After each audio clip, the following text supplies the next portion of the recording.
En nuestra socialización son esenciales los cuidados y la solidaridad generacional. Sin embargo, las prácticas de cuidados no tienen el valor social que deberían. A los cuidados que son imprescindibles para la reproducción social, ¿no? Que es algo como muy básico, lo que es muy necesario que rompamos con esta idea de la responsabilidad individual del cuidado, que normalmente es asumida por mujeres sin una remuneración salarial o con unas condiciones laborales muy precarias, y hacer que sea una responsabilidad social compartida, ¿no? Tanto por adultos como por niños, niñas, adolescentes, etc. Hay un peligro como sociedad, que es que cada vez hay una tendencia a cuidar, a tener una responsabilidad colectiva menor en el cuidado de la infancia. Entonces esto hace que los propios niños también perciban estos valores, ¿no? Entonces se coarten mucho, tengan mucha prudencia a la hora de cuidar a otros.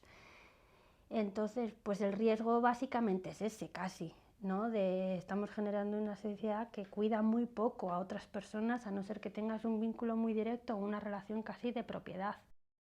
Uno de los entornos más importantes donde nos socializamos es el espacio público. Los espacios públicos donde se encuentra la gente son espacios de encuentro en la ciudad, serían los parques, por ejemplo, los equipamientos públicos y todos aquellos, las calles, todos aquellos espacios donde haya intercambio entre colectivos.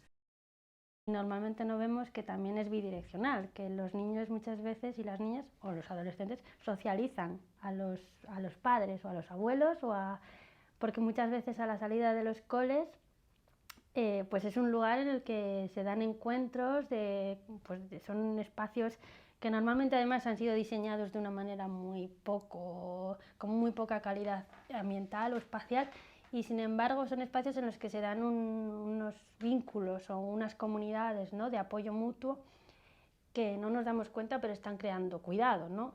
Un niño o una niña no es muchas veces consciente de eso que está generando, pero evidentemente están cuidando a personas.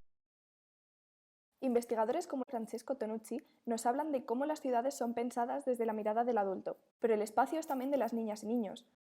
Como cita la Convención de los Derechos de la Infancia en el artículo 31, los niños tienen derecho al descanso, al esparcimiento y a las actividades recreativas. Cómo integrar la infancia en la ciudad en base a tres ejes principales, que es el derecho a la participación de la infancia, el derecho al juego y el derecho a la autonomía. Cuando diseñamos ciudades que están acordes para los niños y cuando tenemos ciudades acordes para todos. Entonces, sería como la medida del funcionamiento bueno de una ciudad, sería cuando funciona bien para los niños. Al mismo tiempo, pues Jane Jacob lo que promovía era que hubiera ojos sobre la calle. Entonces, cuantos más ojos sobre la calle hay, más sensación de seguridad y más seguridad real hay. En el trabajo que desarrollamos en Improvistos, tenemos como una ambición de que la infancia se integre realmente en los tejidos urbanos. Entonces estamos trabajando mucho en los patios de los colegios, porque es como el primer sitio donde hay una gran necesidad de intervención en el espacio. Una ciudad que es capaz de hacer que un niño y una niña puedan ser autónomas, puedan jugar y puedan ser partícipes, puedan ser sujetos, al final es buena para todo el mundo.